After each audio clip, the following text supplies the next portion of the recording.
ಅಕ್ಕೊಂಡಳ್ಳಿ ಊರಿನ ಎಲ್ಲ ತಾಯಂದಿರಿಗೆ ಅಣ್ಣ ತಮ್ಮಂದಿರಿಗೆ ನಮಸ್ಕಾರ.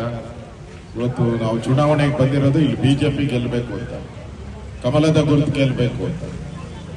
ನೀವೆಲ್ಲರೂ ಕೂಡ 3 ಬಾರಿ ಕಮ್ಯುನಿಸ್ಟ್ ಪಾರ್ಟಿಗೆ ವೋಟ್ ಹಾಕಿದ್ದೀರ. ಕುಡುಗೋಲು ಏನು ಕೆಲಸ ಆಗಿಲ್ಲ, ಡೆವಲಪ್ಮೆಂಟ್ ಆಗಿಲ್ಲ. ಅವ್ರು ಮಾತ್ರ ದುಡ್ಡು ಮಾಡ್ಕೊಳ್ತಾ ಇದ್ದಾರೆ. ಅವ್ರ ಮೇಲೆ 40 case, murder case, of murder case ಅಲ್ಲ. ಒಳ್ಳೆ ವ್ಯಕ್ತಿ ಅಲ್ಲ. ಬಿಜೆಪಿ ಸರಿ, ನರೇಂದ್ರ ಮೋದಿ ನೇತೃತ್ವದ ಸರ್ಕಾರ ಇಲ್ಲಿ ತಮಿಳುನಾಡಲ್ಲಿ ಬರಬೇಕು. ಅಣ್ಣಾ ಡಿಎಂಕೆ, ಬಿಜೆಪಿ,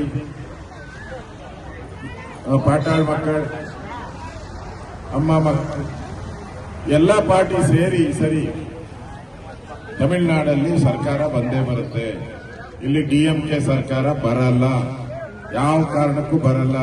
ಕಮ್ಯುನಿಸ್ಟ್ ಸರ್ಕಾರ ಬರಲ್ಲ. ಈಗಾಗಲೇ ಇಡೀ ತಮಿಳುನಾಡಲ್ಲಿ ತೀರ್ಮಾನ ಮಾಡಿಬಿಟ್ಟಿದ್ದಾರೆ, ಈ ಸರಿ ಡಿಎಂಕೆನ ಕಳಿಸ್ಬೇಕು ಮನೆಗೆ.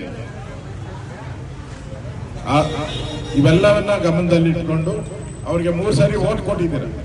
ಒಂದು ಬದಲಾವಣೆ ಮಾಡಿ, ಒಂದು ಚೇಂಜ್ ಇರಲಿ. ಅವರೇ ಇದ್ರೆ ತಿರುಗಿ ಏನು ಉಪಯೋಗ ಆಗಲ್ಲ. ಅವ್ರೇನು ಕೆಲಸನೂ ಮಾಡ್ತಾ ಇಲ್ಲ, ಏರಿಯಾಗೂ ಬರ್ತಾ ಇಲ್ಲ. ಇವತ್ತು ನಾವು ಕರ್ನಾಟಕದಿಂದ ಯಾಕೆ ಬಂದಿದ್ದೀರಿ ಅಂತ ಹೇಳಿದ್ರೆ, ನಮ್ಮ ಪಕ್ಕದ ಇಲ್ಲಿಗೆ ಪಕ್ಕ ಸುಮಾರು ಅರ್ಧ ಕಿಲೋಮೀಟರ್ 1 ಕಿಲೋಮೀಟರ್